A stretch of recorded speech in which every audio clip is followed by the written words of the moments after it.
오늘의 주요 뉴스입니다. 조국 법무부 장관의 부인 정경심 교수가 어제 검찰에 소환돼 자정쯤에 귀가했습니다. 정 교수 측은 장시간 주서 열람을 요구해 실제 조사 시간은 160분에 그쳤고 사모펀드 의혹 조사는 시작도 못했습니다. 조국 장관의 딸 조민 씨가 서울대 인턴 활동의 근거로 제시한 국제학술회의 동영상을 공개했습니다. 화성 8차 사건의 범인으로 지목됐던 윤모 씨가 가족들에게 경찰이 잠을 안 재우고 신문을 해 자백할 수밖에 없었다고 말한 것으로 알려졌습니다. 이춘재가 8차 사건 역시 자신이 한 범행이라고 자백한 이후 억울함을 풀겠다며 법적 대응을 준비 중인 사실도 확인됐습니다. 단독 보도합니다. 지난 6월 하노이 정상회담 이후 북미가 7개월 만에 스웨덴에서 어렵게 마주 앉았지만 비핵화 실무 협상은 성과 없이 끝났습니다. 북한 측은 미국이 빈손으로 왔다며 불쾌하다고 비난했습니다. 네, 정 교수에 대한 검찰 조사가 더디게 진행될 수밖에 없는 이유는 또 있습니다. 조사 시간 자체도 짧은 데다 그마저도 일주일쯤 검찰청을 출퇴근하다시피 할 예정인데요. 시간을 끌어서 방어하려는 전략이라는 분석이 나옵니다. 한수아 기자입니다. 정경심 교수는 지난 3일 첫 번째 소환 조사에서 서울중앙지검 청사에 8시간가량 머물렀습니다. 점심 식사와 휴식 시간, 조사 중단 후 1시간쯤 차량을 기다리며 머문 시간을 제외하면 실제 조사를 받은 것은 5시간 정도입니다. 어제 2차 조사에서는 첫 조사 때 검찰이 작성한 피의자 신문 조서를 검토하고 수정하는 데에만 7시간이 걸렸습니다. 사실상 첫 조사를 재탕한 것입니다. 검찰은 두 차례의 정 교수 조사에서 자녀 표창장 위조 의혹 등 사문서 위조 혐의 일부를 조사했습니다. 이번 사건의 핵심인 조국 법무부 장관 일가의 사모펀드 투자를 둘러싼 의혹 조사는 사실상 시작조차 못한 것입니다. 제 가족은 앞으로도 검찰 수사에 성실히 응할 것입니다. 정 교수가 검찰 소환에는 응하면서도 방어 전략을 짜려고 시간을 끌고 있다는 지적도 나옵니다. 정 교수 측이 심야 조사에 동의하지 않은 점을 고려하면 앞으로 일주일 넘게 출퇴근 조사가 반복될 전망입니다. 채널A 뉴스 한수아입니다. 검찰이 확보한 서울대 인턴 활동 동영상에는 조국 장관의 딸 조민 씨 모습이 보이지 않는다고 보도해드렸는데요. 조민 씨가 잠깐 돌아보는 여학생 모습이 자신이라며 반박에 나섰습니다. 저희가 모자이크 처리를 하긴 했습니다만 일단 보여드리겠습니다. 김윤수 기자입니다. 지난 2009년 5월 서울대 법대 공익인권법센터의 국제학술회의 장면입니다. 동북아시아의 사형 제도를 주제로 한 학술회의 동영상이 서울대 중앙도서관 사이트에 게시돼 있습니다. 조국 교수와 한인섭 교수가 패널로 참석했습니다. Many mass media make some new articles, particularly which is support the death penalty. 회의장 참석자는 20명 남짓. 빈자리가 더 많습니다. 방청석 가운데 고개를 숙인 한 여성이 보입니다. 뒤로 잠깐 돌아본 여성의 옆 얼굴이 카메라에 순간적으로 잡혔습니다. 얼굴 정면이 보이진 않습니다. 조민 씨 측은 이 여성이 조민이라며 인턴 활동을 증명할 명백한 증거라고 주장했습니다. 조 씨 측은 조민이 고등학생 때는 영상에 나오는 것처럼 안경을 썼다고 밝혔습니다. 또 당시 함께 인턴 활동서를 발급받은 장영표 당국대 교수의 아들도 같은 영상에 등장한다고 밝혔습니다. Thank you personally for a wonderful presentation about the international norms regarding death penalties. 하지만 검찰은 이 영상 속에서 조 씨의 얼굴을 확인할 수 없었다는 입장입니다. 얼굴이 제대로 찍히지 않은 데다 앞서 조 씨의 친구 2명이 검찰에서 학회에서 조민을 못 봤다고 진술한 만큼 신빙성이 떨어진다는 판단입니다. 검찰과 조 씨 측은 동영상 속 인물이 누구냐를 두고 과학적 검증 기법까지 동원할 것으로 보입니다. 학술회의 참석 여부와 별개로 실제로 인턴 활동을 했는지도 규명해야 할 대상입니다. 채널A 뉴스 김윤수입니다. 조국 법무부 장관 자택 압수수색에 참여한 한 여성 검사가 일부 조 장관 지지자들의 표적이 되고 있습니다. SNS에 해당 검사 사진을 올리고 명품 가방과 옷을 찾으려고 여자 검사를 보냈다. 이런 근거 없는 비방부터 외모 비하까지 이어집니다. 정한희 기자입니다. 최근 SNS에 올라온 글들입니다. 조국 법무부 장관 자택을 압수수색한 담당 검사라며 김모 검사의 사진과 신상 정보가 적혀 있습니다. 압수수색 때 조 장관과 통화한 검사가 바로 김 검사라며 조 장관 지지자들의 표적이 된 겁니다. 조 장관과 통화한 검사는 김 검사가 아닌 이모 검사인데도 이 글이 사실인 것처럼 확산되고 있습니다.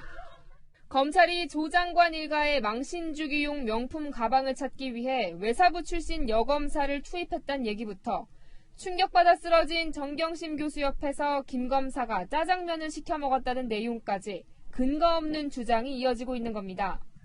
심지어 외모를 원색적으로 비난하는 발언과 여검사가 술 시중을 들어 좋겠다는 발언도 나왔습니다.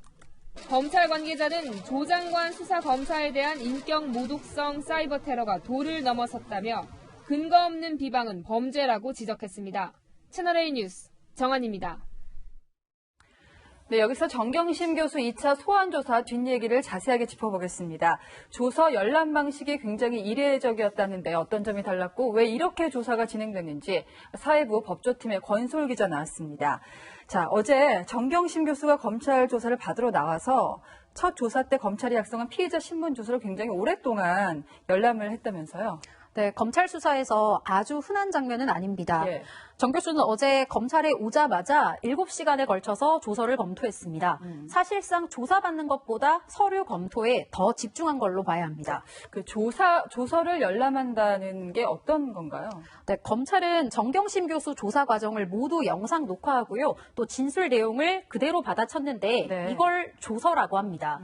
검찰 조사가 끝나면 조서가 진술대로 적혀 있는지 확인하는 절차를 거치는데요. 이 과정을 조서를 열람한다고 말합니다. 네. 검찰은 피의자가 삭제나 수정을 요청하면 고치고 예. 양쪽이 모두 진술 내용을 확인했다는 의미로 조서의 모든 페이지에 서로 간의 간인을 도장을 예, 찍습니다. 맞습니다. 예. 바로 이 모든 절차를 조서를 열람했다고 말하는 겁니다. 예. 근데 뭐 시간도 그렇지만 정 교수가 조서를 열람하는 방식이 좀 남들과는 좀 달랐다죠? 네, 통상 일반적으로 범죄 혐의가 아무리 여러 가지라고 하더라도 네. 조사를 다 마친 뒤에 조서를 열람합니다. 그런데 정경심 교수는 조사를 일부 받고 네. 조서를 열람하고 이 과정을 반복하고 있습니다. 건강 악화를 이유로 조사를 중단한 뒤 이어서 조사를 받은 게 아니라 조서 열람부터 시작한 겁니다. 예. 한 검찰 관계자는 장관 부인이 아니라면 이런 방식으로 조사받을 수 없다면서 명백한 특혜라고 말했습니다. 네. 또 다른 검찰 관계자는 책 잡히지 않으려고 검찰이 정 교수의 요구를 최대한 수용해준 거라면서 사실상 검찰이 정 교수 측에 끌려가고 있다고 봐야 한다고 판단했습니다. 자, 특혜라는 얘기가 나와서 말인데요. 그 전직 대통령들도 검찰 수사를 받지 않았습니까? 그때도 뭐 조사 열람을 굉장히 오래 했다 이런 보도들이 나왔었는데 비교를 해본다면 어떨까요? 박근혜 전 대통령과 이명박 전 대통령 각각 14시간 그리고 15시간을 받은 뒤에 조서를 확인했습니다. 양승태 전 대법원장 같은 경우에는 조서 열람 시간이 총 36시간으로 조사 시간보다 조서 열람 시간이 길다는 점에서 정 교수와 굉장히 비슷한데요. 네. 하지만 양 전 대법원장도 모든 혐의를 조사받고 난 뒤 조서를 열람했다는 점에서 정 교수의 조사 방식과는 차이가 있습니다. 사실 상당히 조사 방식이 이례적이라는 게 뉴스를 전하면서도 이런 방식은 처음 보는 것 같은데 이런 방식으로 조사를 받는 이유가 있을까요? 네, 전략이 있다고 봐야 될 것 예, 같은데요. 정 교수처럼 3시간 조사를 받고 4시간 조서를 읽으면 여러 차례 소환을 해야 됩니다. 네. 그렇기 때문에 조사를 받아야 되는 전체 기간이 길어질 수밖에 없습니다. 그만큼 피의자 입장에서는 검찰 수사에 대비할 수 있는 시간도 같이 늘어나는 겁니다. 자, 뭐 일각에서는 검찰이 정경심 교수 조사를 마치고 나서 구속영장을 청구하지 않겠느냐 이런 얘기도 나오는데 어떻습니까? 정 교수로서는 아마 구속영장 청구 시점을 최대한 늦추려고 할 걸로 보입니다. 시간을 벌고 검찰이 가진 패를 최대한 많이 알아내는 게 정 교수에겐 유리할 겁니다. 네. 그러다 보니 검찰에서 조사를 받을 때 일반적으로 내용을 메모할 수 있잖아요.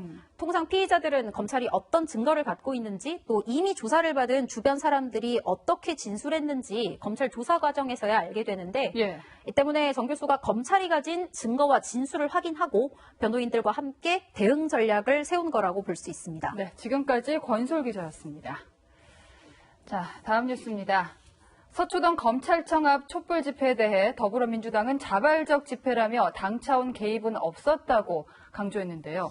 자, 그런데 이건 어떻게 해석해야 될까요? 당 공식 SNS 채널은 어제 행사 전체를 생중계했고요. 또 간이 화장실을 설치해준 박원순 서울시장은 아시는 대로 민주당 소속입니다. 김철중 기자입니다. 더불어민주당은 당 공식 유튜브 채널을 통해 서초동 검찰개혁 촛불 집회 현장을 4시간 동안 생중계했습니다.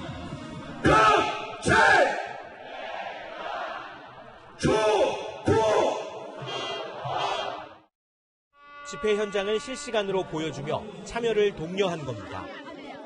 실시간 댓글창은 검찰과 자유한국당을 비판하는 지지자들의 글로 성토장이 됐습니다.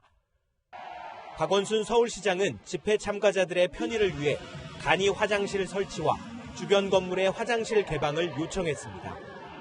지난 3일 광화문 집회에는 간이 화장실은 설치되지 않았습니다. 간이 화장실과 모든 건설의 집 박원순 시장이 어디 계신지 모르지만 고맙습니다. 박원순 시장님 고맙습니다. 장외 집회 세 대결을 부추기는 발언도 이어가고 있습니다. 체제 전복과 헌법 파괴까지 들먹인 것은 묵과할 수 없는 내란 선동에 가깝습니다. 국민들의 자발적 참여로 이루어진 광장 민주주의의 부활입니다.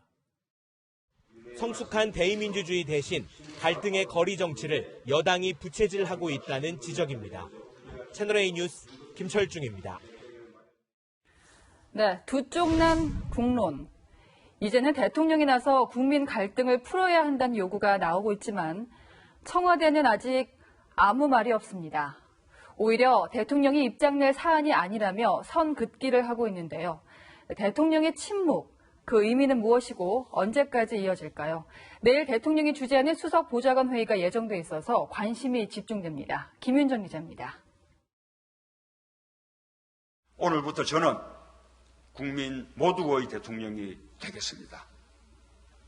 저를 지지하지 않았던 국민 한 분 한 분도 저의 국민이고 우리의 국민으로 섬기겠습니다. 대통령의 약속대로 국민 갈등에 대통령이 나서야 한다는 요구에 청와대의 침묵이 계속되고 있습니다. 청와대 관계자는 특별히 입장을 밝힐 만한 성격은 아니라고 본다며 따로 준비하는 건 없다고 잘라 말했습니다. 대통령이 나서야 한다는 지적에 대해서는 언론에서 하는 얘기라며 선을 그었습니다. 하지만 내부적으로는 대통령의 통합 메시지 필요성에 공감하는 분위기입니다. 다만 섣불리 나섰다가 오히려 갈등을 부추기고 그 책임을 고스란히 떠안을 수 있다는 우려 때문에 선뜻 나서지 못하고 있습니다. 특히 대통령의 통합 언급이 청와대가 한 발 물러선 것으로 해석될 수 있어 청와대의 고심은 커지고 있습니다. 내일 대통령이 주재하는 수석 보좌관 회의가 예정돼 있습니다. 대통령은 필요한 메시지가 있을 때 모두 발언을 통해 전달해 왔는데 문 대통령이 침묵을 깨고 통합을 언급할지 주목됩니다. 채널A 뉴스 김윤정입니다. 정경심 교수가 검찰 조사를 받는 동안 남편 조국 장관은 SNS 프로필 사진을 바꿨습니다. 단 50분 동안 올라왔던 한 장의 사진을 두고 해석이 분분한데요. 조 장관이 SNS로 검찰 수사를 압박하는 것 아니냐는 지적도 나옵니다. 사진부터 보시고 판단해 보시죠. 윤수민 기자입니다. 서초동 검찰청 앞에서 검찰개혁을 요구하는 집회 모습을 드론이 찍은 사진입니다. 그런데 이 사진이 조국 법무부 장관 SNS 프로필 사진으로 어젯밤 11시쯤 올라왔습니다. 청와대를 배경으로 한 사진 대신 촛불 집회 사진으로 바꾼 겁니다. 조 장관은 앞서 서초동 촛불 집회를 공개적으로 지지했습니다. 국민들께서 저를 꾸짖으시면서도 서초동에 모여서 촛불을 드셨습니다. 검찰개혁이라는 시대적 과제, 역사적 대의, 이것을 위해서 모이신 게 아닌가. 문제는 프로필 사진을 바꾼 시점입니다. 당시 부인 정경심 교수가 검찰에서 조사를 받고 있던 때라 수사 압력이 될 수 있다는 겁니다. 수사를 진행하는 검찰이 받았을 압박을 미루어 짐작하고도 남습니다. 자신의 지지 세력에 기대려고 하는 모양새를 보이고 있는 것입니다. 조국 장관은 수사 압력 논란을 의식했는지 50분 만에 프로필 사진을 다른 사진으로 교체했습니다.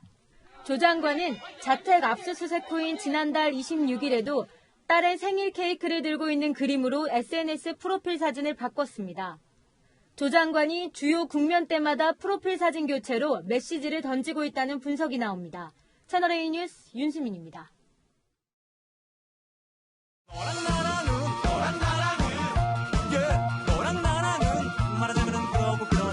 네, 여랑야랑 시작합니다. 이동훈 기자, 첫 번째 주제 제목이 홀로 아리랑인데요. 네. 조국 장관 얘기군요.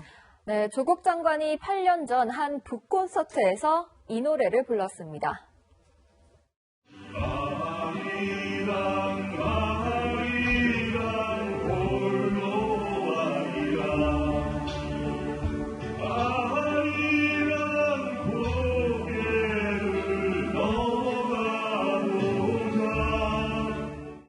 네, 이 영상이 인터넷에 올라온 지는 좀 됐거든요. 근데 어제 집회에서 다시 화제가 됐죠. 네, 어제 검찰개혁 집회에서 조국의 홀로 아리랑이 나오자 보시는 것처럼 참가자들이 노래를 따라 부르며 눈시울을 붉히기도 했습니다. 네. 조국 장관이 혼자 어렵게 검찰개혁을 하느라 고초를 겪고 있으니 우리가 힘이 돼주자는 의미로 보입니다. 네. 화제가 되는 노래가 또 있습니다. 보니까 검찰개혁 동요 메들리인데요. 네. 어떤 내용입니까? 예. 주권 방송이라는 곳에서 제작한 영상입니다. 바로 이 노래입니다.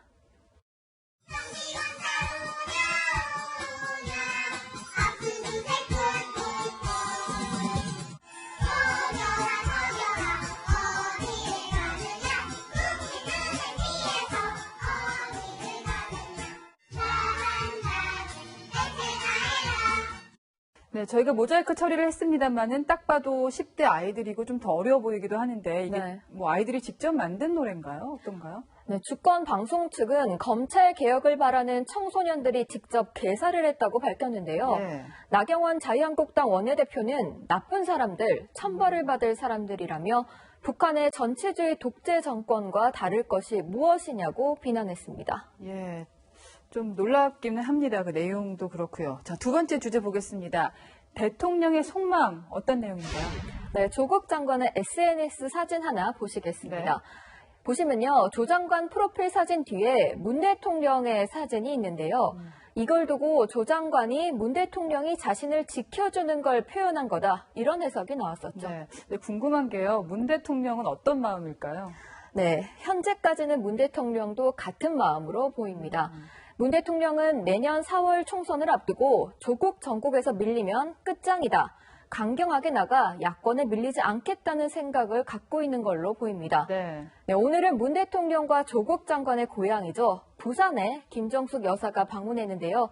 부산 민심 달래기에 나선 거 아니냐는 해석이 나오고 있습니다. 네, 청와대와 여권은 지금까지 뭐 나오는 분석에 따르면 남북 관계가 잘 되면 내년 4월 총선이 있잖아요. 근데 총선에서 좀 승기를 잡을 수 있지 않겠느냐, 좀 이런 생각을 하고 있지 않을까 싶은데요. 어떻습니까? 네, 문 대통령은 어제 세계 한인의 날 기념식에서 이런 발언을 했습니다. 2032년 서울 평양 공동올림픽을 개최하는 데에도 동포들께서 힘을 보태주시길 기대합니다. 네, 청와대와 여권은 다음 달 열리는 한아세안 특별 정상회의에 김정은 위원장이 참석하고 연말 안에 북미 정상회담이 열리면 조국 국면이 여권에 유리하게 전환될 거라 기대하는 눈치입니다. 자, 그런데 북미 협상이라는 게 사실 우리가 당사자가 아니니까 어떻게 할 수 없는 부분이 있잖아요. 실제로 7개월 만에 북미가 만났지만 협상이 결렬됐잖아요. 네, 이제 협상이 시작인 만큼 첫 협상 결렬에 너무 큰 의미를 둘 필요는 없지만 청와대가 실망한 건 맞는 것 같습니다. 네. 자, 마지막 주제 보겠습니다. 조폭 대 영원한 빚. 너무 다른 단어군요. 예. 네, 어제 열린 검찰개혁 집회를 두고 홍준표 전 자유한국당 대표와 공지영 작가가 극단적인 평가를 했습니다. 네, 홍준표 전 대표는 조폭들끼리 서초동서 단합될 해분들 바라길 뿐이라고 폄하했고 네. 공재영 작가는 우리는 어둠을 비추는 영원한 빛이라고 주장했습니다. 네, 물론 뭐 한 사람은 정치인이고 한 사람은 작가이기 때문에 이력은 좀 다릅니다만은 각 진영의 생각이 극단적으로 다르다는 것은 알 수가 있네요. 자, 이 기자, 오늘의 한마디는 뭘로 뽑았습니까? 네, 홀로보다는 함께가 낫겠죠. 오늘의 한마디는 홀로 아리랑보단 함께 아리랑입니다. 네, 지금까지 이동훈 기자였습니다. 다음 뉴스입니다. 무엇이 진실인지보다는 진영의 논리로 확전되고 있는 조국 장관 사태. 조국 장관 지지자 그리고 반대하는 쪽의 새 대결이 계속되고 있습니다. 휴일마다 갈라지고 쪼개지는 대한민국의 요즘, 우현기 기자가 보도합니다. 촛불을 든 집회 참가자들의 머리 위로 가로 20m, 세로 15m의 대형 태극기가 지나갑니다.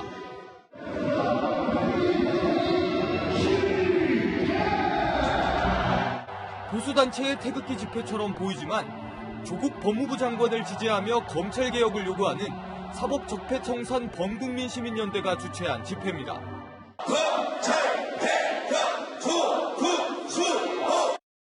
바로 옆에서 열린 보수단체 집회 참가자가 조국을 구속하라고 적은 대형 현수막을 펼치자 조 장관 지지자들의 항의가 이어집니다.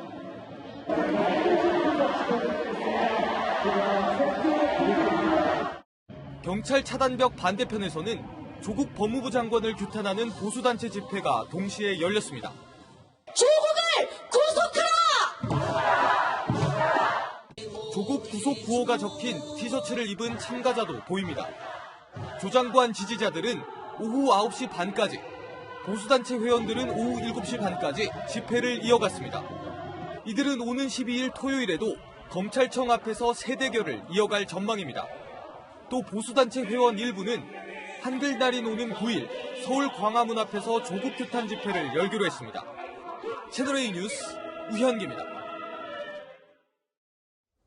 네, 백브리핑 사공성근 기자 나왔습니다. 자, 어제 뉴스 끝나고 서초동 집회에 직접 다녀오셨잖아요. 네, 맞습니다. 태극기가 나온 게 화제가 됐는데요.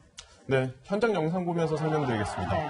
어제 서초역에 모인 시민들은 주최 측이 나눠준 태극기 피켓을 들고 집회에 참가했습니다. 네. 노무현 전 대통령의 상징인 노란색으로 거리가 가득 찼고요.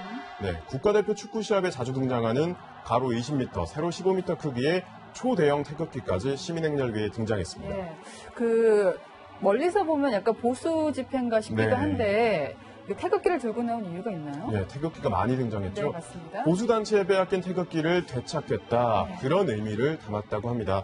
제가 어제 시민들이 들고 나왔던 손피켓 직접 들고 나왔는데요. 네. 앞에는 이렇게 태극 문양, 그리고 뒤쪽에는 건공감리가 네, 그려져 있습니다. 영상 속에 나왔던 태극기인데요. 네. 보니까 가수들도 등장을 하시고 네. 유명인도 나오는데 어제 집회를 누가 주최를 했는지, 섭외를 누가 했는지 네, 궁금하거든요. 많은 분들이 예. 궁금해하실 텐데 검찰개혁 사법적폐청산 범국민시민연대가 준비한 겁니다. 그동안은 개싸움 국민운동본부라는 이름으로 활동했었더라고요. 예, 개싸움이요? 네. 개싸움? 예. 어떤 예. 뜻인가요? 이 검찰개혁과는 관계 없어 보이는 단어인데 네. 이 단체는 지난 7월부터 전국적으로 진행됐던 일본 불매운동 때 만들어졌습니다. 개싸움은 국민이 할 테니 정부는 외교력을 발휘해라, 그 이런 뜻이군요. 의미라고 하는데요. 예. 검찰이 지난달 초에 정경심 교수를 기소하자 이에 반대하면서 단체 이름을 바꾸고 촛불 집회까지 시작한 겁니다. 실제로 보니까 대규모 집회 계획을 유튜브를 통해서 이 예, 개국공의 맞습니다. 이름을 달고 유튜브를 진행하기도 하더라고요. 네. 예. 예, 이 단체의 구성원 중 한 명이 진보 성향의 유튜브 채널을 운영하고 있었습니다. 구독자만 30만 명 가까이 됩니다.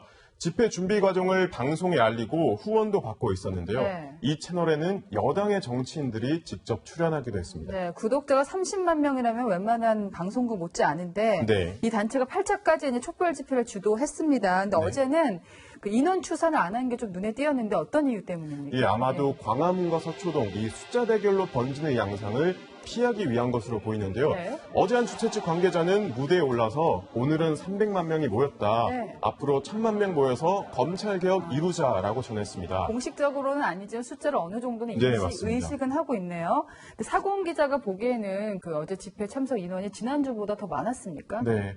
원래 지난주에 니은자 형태였잖아요. 네네. 근데 십자가 형태로 도로가 늘어나면서 아. 참가한 사람이 조금 많아진 것은 같습니다. 맞습니다. 반포대로뿐만 아니라 서초대로까지 확장된 건데요. 하지만 어제 집회에서 이 숫자를 의심케 하는 발언이 있습니다. 함께 네. 들어보겠습니다. 어제 더불어민주당이 유튜브를 통해서 생중계한 영상 일부분인데요. 네. 네, 드론 얘기가 나오고요.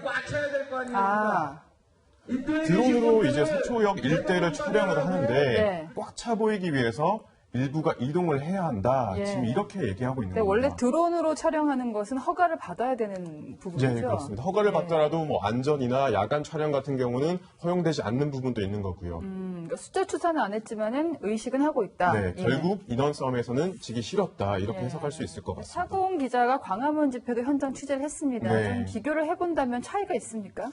매우 비슷하면서도 다른 점이 많습니다. 네. 서초동 집회에 태극기가 등장했다면 광화문 집회에는 요즘 촛불이 등장했습니다. 네. 박근혜 전 대통령 탄핵 때 보수단체가 검찰 청사가 있는 서초동에서 진행을 했죠. 네. 진보단체는 그 당시 청와대 앞 광화문에서 집회를 많이 했는데 지금은 장소가 바뀐 모습입니다. 그렇습니다. 예. 광화문 집회는 한국당, 또 공화당, 기독교 단체 등 주최 측이 여럿이라서 통일성이 부족한 반면 또 다양성은 있었다고 평가할 수 있는데요. 네네. 서초동 집회는 앞서 짚었던 것처럼 행사 식순부터 네네. 공연 준비, 이런 프로그램까지 모두 대형 이벤트를 보는 그런 느낌이었습니다. 네. 자, 매번 말씀드리지만은 집회 참석 인원수는 저희가 짚어보긴 하지만 중요하지는 네. 않습니다. 메시지가 중요한데요.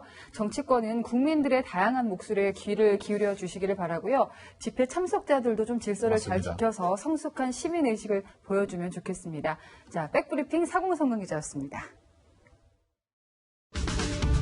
뉴스의 조수빈입니다. 지금부터는 화성 연쇄살인 사건 소식 전합니다. 유력한 용의자 이춘재가 모방 범죄로 결론이 났던 8차 사건 역시 자신의 소행이라고 자백하면서 논란이 되고 있죠. 채널A는 당시 범인으로 지목됐던 윤모 씨의 가족을 만났는데요. 윤 씨의 가족들은 경찰이 잠을 안 재우고 신문하는 바람에 윤 씨가 억지로 자백을 했다, 이렇게 주장했습니다. 현재 억울함을 풀기 위해서 법적 대응을 준비하고 있다는 사실도 확인했습니다. 이다혜 기자가 단독 보도합니다. 어릴 적 가족과 떨어져 살았던 윤모 씨는 10대 중반 이후 친가족을 만나 지금껏 왕래하며 지내고 있습니다. 가족들은 윤 씨가 8차 사건 범인으로 지목된 이후 수차례 억울함을 호소했다고 말합니다. 며칠 전에 뭐 잠 안 재우고 뭐 했다는 그런 얘기는 들었어요. 잠을 안 재우고 뭐 저기에서 뭐 자기가 못 살 것 같다 하는 그런 얘기는. 현장 검증도 엉망이었다고 주장합니다. 피해자 집 담을 넘는 상황을 경찰이 시키는 대로 따라했다는 겁니다. 짜맞추기로 그냥 다 해놓은 거라 얘가 완전 초중공이 돼서 사람들이 다 포기했어요 뭐 그런 식으로 얘기했다 그랬더라고요. 가족들은 윤 씨가 파리 한 마리 잡지 못할 정도로 착한 데다 장애가 심해 범행을 했을 리 없다고 주장합니다. 몸도 완전히 한쪽 거의 못 써요. 한쪽을 꼭 손을 짚고 걸어 다녀야 될 그런 상태라고. 뭐 상체 힘은 좋다고 하지만 상체 가지고 다니는 거 아니고. 교도소에서 기술을 익혀 공장에서 일하고 있는 윤 씨. 이춘재가 8차 사건 역시 자신의 소행이라고 자백한 이후 억울함을 풀겠다며 법적 대응을 준비하고 있습니다. 이제 했던 사람들 해가지고 뭐 움직이고 있어요. 그러면 형법적으로 이제 그거를 진행을 하고 있는 거예요. 채널A 뉴스 이다혜입니다. 예, 이춘재는 방금 논란이 되고 있다고 말씀드렸던 8차 사건 말고도 수원과 청주에서 일어난 4건의 살인사건도 자기가 한 짓이라고 자백했다, 이렇게 알려졌습니다. 물론 이춘재의 말이 다 사실일지 혹시 무모한 허세는 아닐지 따져보기는 해야겠죠. 하지만 당시 경찰 수사가 구멍이 뚫렸거나 무리했던 대목은 곳곳에 있었습니다. 화성 연쇄살인 사건과 연관지어서 맞춰보지도 않았고 또 M1 사람을 용의자로 몬 경우도 있었습니다. 이어서 신선미 기자입니다. 1988년 1월 화서역 근처 논에서 여고생이 숨진 채 발견됐습니다. 화성 사건 피해자들과 마찬가지로 손발이 뒤로 묶인 상태였습니다. 당초 화성 사건과의 연관성 여부를 조사하겠다던 경찰. 하지만 공조 수사는 끝내 이루어지지 않았습니다. 이춘재는 용의선상에도 오르지 않았습니다. 완전히 범인이 될 때까지는 화성을 수사를 먼저 해야지. 화성부터 먼저 짚고 넘어갈 수 없잖아요. 오히려 10대 2명을 용의자로 놓고 수사하다 한 명이 숨지면서 수사본부가 해체됐고 그대로 수사는 흐지부지 됐습니다. 9차와 10차 사건 사이 청주 가경동에서 일어난 17살 여성 살인 사건도 마찬가지. 속옷으로 재갈을 물렸고 양손이 뒤로 묶여 있는 등 화성 사건과 여러모로 유사했지만 공조 수사는 없었습니다. 경찰은 19살 남성을 용의자로 체포했지만 법원이 증거 부족을 이유로 무죄 판결을 내렸고 이후 미제로 나갔습니다. 현재 경찰은 이춘재 자백의 신빙성을 검증하는 수사를 진행 중입니다.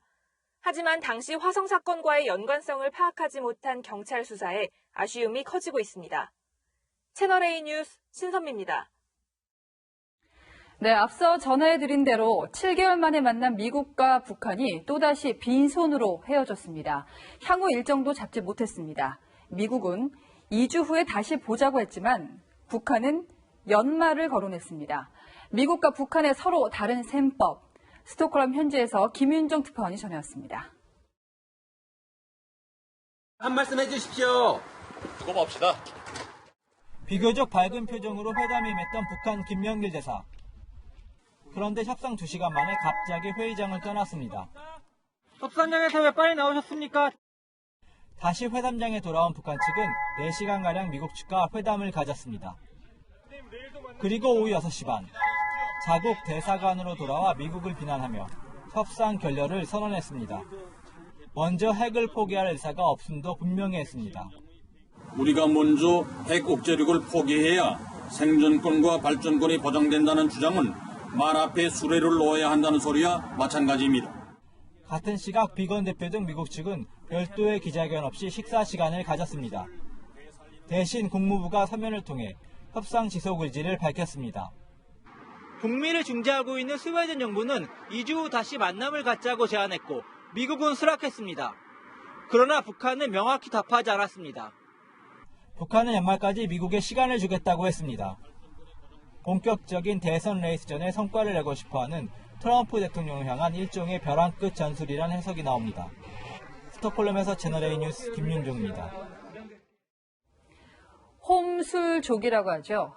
요새 집에서 술을 즐기는 분들이 많으신데요. 안주는 어떻게 드십니까? 오징어, 또 쥐포 같은 마른 안주 일색이었지만 안주에도 변화의 바람이 불어오고 있습니다. 이번 뉴스에서 어떤 안주들이 있는지 확인해 보시죠. 안건우 기자입니다. 홈술족인 사진작가 이준우 씨가 퇴근길에 산 맥주와 안주거리를 풀어놓습니다. 오늘 안주는 편의점에서 산 미니 족발. 전자레인지에 데운 뒤 근처 마트에서 산 채소와 치즈만 곁들이면 됩니다.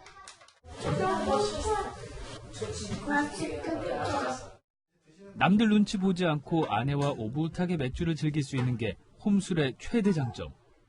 여기저기 막 신경 쓰고 주위 사람도 신경 쓰고 더 즐겁기도 하고 더 마음 편한 것 같아요. 요리형 안주를 곁들이면 아이들과도 부담 없이 즐길 수 있어 더 좋습니다. 시켜 먹을 음식들은 양이 좀 많이 시켜야 되는데 애기들 있는 집에서는 사실 그걸 남기고 버릴 경우가 좀 흔하거든요. 근데 홈술족이 안주 시장의 판도를 바꾸고 있습니다. 재작년까지만 해도 미미했던 요리형 안주의 판매는 최근 마른 안주와 비슷한 수준까지 올라섰습니다. 재작년보다 요리형 안주 시장이 2배 넘게 성장할 거란 전망도 나옵니다. 전문가들은 집에서 모든 걸 해결하려고 하는 밀레니얼 세대가 소비계층으로 부상한 게 원인이라고 분석합니다. 여럿이 먹기보다는 그 가족 단위나 그런 단위로 많아지고 베이비부머 세대들은 집단주의였다면 요즘 그 세대들은 개인화의 영향을 엄청 받았기 때문에 그들의 영향도 무시할 수 없죠. 채널A 뉴스 안건우입니다. 부산국제영화제의 가장 큰 매력이라면 스크린에서만 보던 배우와 감독을 직접 만날 수 있다는 걸 텐데요. 배우와 감독들의 솔직하고 유쾌한 토크가 이어졌던 부산국제영화제 현장 분위기를 이현용 기자가 생생하게 전해드립니다.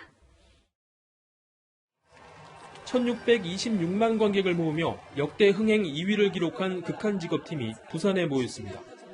시종 화기애애한 분위기 속에 배우 류승룡은 개봉일을 부활절에 비유했습니다. 1월 23일 날 개봉했는데 저희한테는 좀 특별한 날이고 그래서 부활절이라고 저희가 다들 좀 힘든 시기도 있었어요. 진짜로. 우리 공명은 부활절. 웃음을 자아냈던 영화 속 대사는 이제 명대사가 됐습니다. 끝까지 이런 맛은 없었다. 이것은 갈비가 통닭인가. 예, 수원 왕갈비 통닭입니다. 유쾌한 재난영화 엑시트의 주인공들도 관객 앞에 섰습니다. 조정석은 상대 배우 임윤아의 극중 달리기를 임팔라에 비유하기도 했습니다.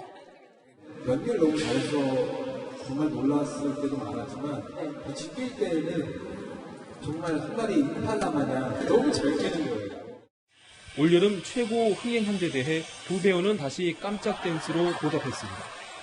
그리스 출신의 정치영화 거장 코스타 가브리스와 박찬욱 감독은 서로 칭찬을 아끼지 않았습니다. Passer à tous cet univers d'une manière extraordinaire et tout à fait particulière et exceptionnelle chaque fois. 오늘 기회가 되면 제가 코스타 감독님께 드리려고 갖고 온 질문이 바로 그건데요. 어떻게 선제 공격을 당했네. 감독과 배우들의 솔직담백한 입담이 관객들의 눈과 귀를 즐겁게 하고 있습니다. 채널A 뉴스 이현우입니다.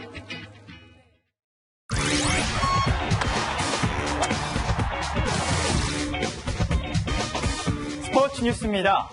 야구의 묘미란 이런 걸까요? 팽팽한 투수전 끝에 마지막 한 방에 갈린 승부. 오늘 키움과 LG의 준 플레이오프 1차전은 박병호가 홈런으로 끝냈습니다. 박수유 기자입니다. 8회까지 두 팀은 팽팽한 영의 행진을 이어갔습니다. 홈런 하나 실책 하나에 승패가 갈리는 숨막히는 전적. 마지막에 우승 사나이는 키움의 간판 타자 박병호였습니다. 마무리 투수 고우석의 초구를 받아쳐 가운데 담장을 살짝 넘겼습니다. 이걸로 승부는 끝이었습니다. 1대0. 키움이 준플레이오프 1차전에서 박병호의 끝내기 홈런 한 방으로 짜릿한 승리를 거뒀습니다. 가을 축제 야구의 묘미를 선사한 최고의 명승부였습니다. 저희 선수들 오랜만에 너무나 긴장하면서 경기를 했는데 내일 경기도 승리할 수 있도록 최선 다하겠습니다. 오전 3선승제의 두 팀 2차전은 내일도 고척돔에서 열립니다. 요키시와 차우찬을 선발로 내세워 또 한 번의 명승부를 준비합니다. 채널A 뉴스 박수입니다. 만나면 언제나 뜨거운 수원 삼성과 FC 서울의 슈퍼매치. 오늘도 화끈한 승부가 이어졌습니다. 후반 1대0으로 앞서던 서울에서 작품이 나옵니다. 어렵게 내준 볼, 날카롭게 올라간 크로스, 그대로 날아올라 골망을 흔듭니다. 감독도 선수들도 서울의 팬들도 흥분을 감추지 못하는데요. 고요한과 이명주의 완벽한 호흡, 두 선수 눈빛이 제대로 통했습니다. 자, 이번에는 수원의 반격. 염기훈의 멋진 프리킥으로 한 골을 만회합니다. 하지만 거기까지였습니다. 결국 서울이 2대1로 이기고 슈퍼매치 16경기 무패를 이어갔습니다. 프로농구에선 조금 민망한 장면이 나왔습니다. KCC의 슛이 들어가고 바로 또 KCC가 득점합니다. 황당해하는 DB 이상범 감독. 다시 보니 DB의 김민구 선수가 너무나 태연하게 상대에게 패스를 건넵니다. 글쎄요, 노루 패스를 선보인 걸까요? 절대로 20대나 30대로 돌아가고 싶지 않다. 마흔에 접어든 한 작가의 고백입니다. 경제적, 정신적 허기로 꿈을 이뤄내는 과정이 순탄치 않았던 사람들이라면 충분히 공감할 수 있는 구절이죠. 자, 그런데요. 고졸돼도 상관없다고 생각하고 있습니다. 30에 의사가 못 되면 40에 되면 된다고 생각합니다. 40에 의사 되면 된다. 의혹을 해명하는 과정에서 나왔던 이 말은 의도와는 달리 대부분의 청년들의 처지와는 거리감이 느껴집니다. 의전한 1년 수업료는 2천만 원에 육박하고 20대의 월 평균 아르바이트 소득은 66만 원입니다. 뉴스데이 마칩니다. 주말은 조수빈입니다.